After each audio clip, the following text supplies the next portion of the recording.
Okay, so in this video, I want to address the subject, do sanctions work? Now, I've taught some econ classes. That's not my normal topic, but I've taught enough that I feel comfortable with this. Okay, so sanctions, when you apply sanctions, sanctions are often thought of as like the silver bullet for people who don't want to actually use the military. And sometimes the military is just necessary. Sanctions have some effect, but they don't have nearly the effect that we would like to think that they have. They can make life a little bit more difficult for an enemy. It's basically economic warfare, but depending on how you apply it, it doesn't work. So here's what I'm talking about. So yesterday, an eighth round of sanctions packages had just come out. First, if it's really that powerful, why don't you just do all the sanctions that you were going to do in the first and second round and just like let it really be significant? But it's just, I think it's a way to show your displeasure far more than it is having an actual impact. Now, what they're doing in Russia is different than other sanctions. So sometimes you apply sanctions to a whole country, and when you do that, trying to squeeze the head of the country, you're trying to squeeze the people in order to have them squeeze the head because they're the ones that are going to suffer. Here, what we're doing in Russia is a little different. We're not trying to squeeze the people in Russia. We're trying to squeeze like the oligarchs, but I don't know that that's going to work either. So I'm just finishing. I'm not yet complete yet, so I take it with a grain of salt.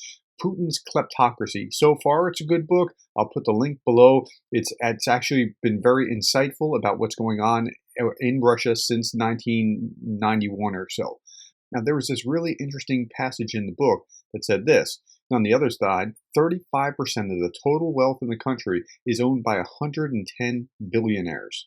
Like, think about that. Now, this was the former Soviet Union, now Russia, that was supposed to be this equality paradise on earth, which never really was in communism. But nonetheless, it's now one of the most unequal places on earth. So you have 110 billionaires that own a third of the wealth.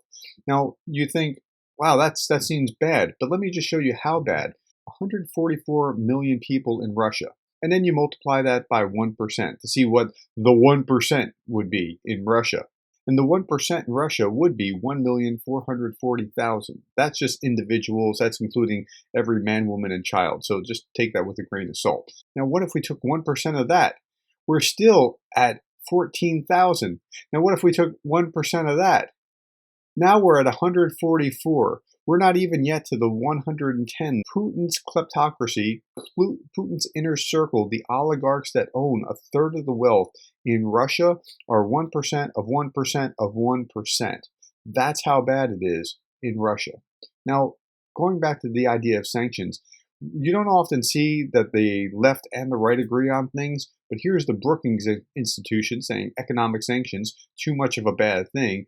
And here is the Mises Institute, a right-leaning think tank. So if you have the Brookings on the left and the Mises on the right saying sanctions don't work, sanctions don't work.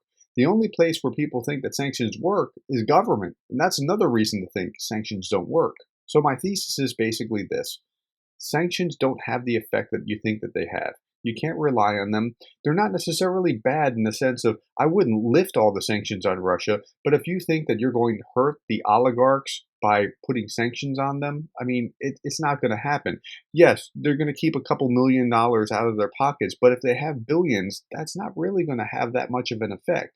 If you did that to your next door neighbor and he couldn't get a job and he couldn't eat, that would be one thing, but these sanctions, probably not. Finally, sanctions are applied to people that it doesn't really matter to sometimes. For example, Russia applied sanctions to U.S. congressmen who aren't allowed to travel to Russia. They're applied to Morgan Freeman, who I don't know that he cares to travel to Russia, and to John McCain, who's dead and definitely won't be traveling to Russia. So you got to be careful with how you use sanctions. But in general, sanctions are not nearly as potent as what we would hope that they would be. You need other instruments if you're going to wage war.